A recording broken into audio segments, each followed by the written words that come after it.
எல்லாருக்கும் வணக்கம். கிட்டத்தட்ட ஒரு 910 நாட்களுக்கு மேல உங்க மண்ணுக்காக போராடிட்டு இருக்கீங்க.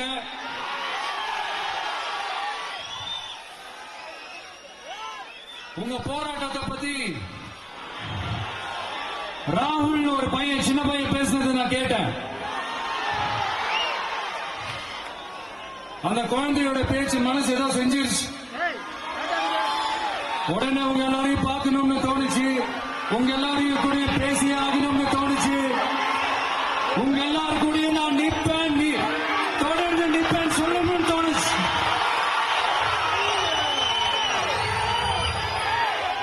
ஒவ்வொரு வீட்டுக்கும் ரொம்ப முக்கியமானவங்க அந்த வீட்டில் இருக்கிற பெரியவங்க தான். அதே மாதிரிதான் நம்ம நாட்டுக்கு ரொம்ப முக்கியமானவங்க உங்களை மாதிரி விவசாயிங்க தான்.